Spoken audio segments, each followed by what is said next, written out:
come with me to move my horses 7 hours away from home. Sadly, this was my moving day. It actually took us about, I think, 9.5 hours, obviously, as we stopped a couple times for petrol and check on the horses and all that. But we did go on the one day. So yeah, it was very, very bittersweet. I cried literally the whole entire morning saying goodbye to Alice and Bindi and taking it all in and the whole property for the very last time. I was very distraught.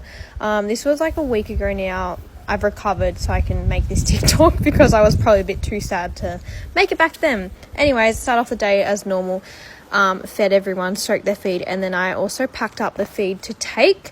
I let Bindi have her rugs off to get some sun on her, and EJ and Mav had their last breakfast at home. I attempted to give Alice a bit of a de-shed and groom, however she did not want any of it, so I let her be. I love her, but she is sometimes not one for all the cuddles in the world. I packed the float completely and packed my car, and then the very last thing before the horses was putting the cats in my boot. This is Arlo and Frankie, so they were going with me. I was driving the car. I'm not a very strong driver, so I didn't want to have the float on in case anything happened, whereas Reed, he's a strong driver. He had the horses on. I was just taking in everything, my last moment of the arena, and of course poor EJ was having a snooze when he wanted to go. Like, he just woke up from a nap and then off we went to our new place. Mum was with us every step of the way. I looked terrible because I've just been crying the whole time, so ignore that. But I asked Mum to film me putting EJ in, and I was like, I've already started the camera. And what'd she do? Typical mum thing to do. Stopped it. This is me realizing it. I was like, girl, are you serious? After I'd told her that I'd already pressed it and I was not reloading him in. But we got Reed and Maverick loading in instead. So we actually left quite late than anticipated. I think we were like, yeah, let's leave at 8, and we left at 11:30 because I had way more things to pack than I really thought.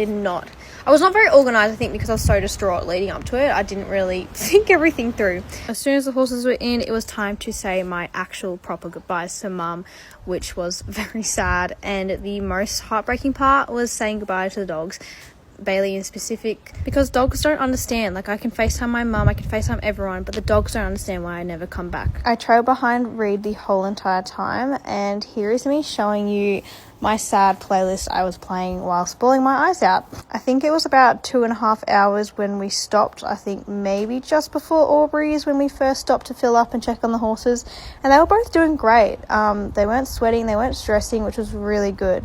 And then we went off again for another 2 hours and then stopped again. I was really impressed with the horses and how they travelled. Like, they've obviously both come from Hong Kong, so they've been in planes for a long time, whatever.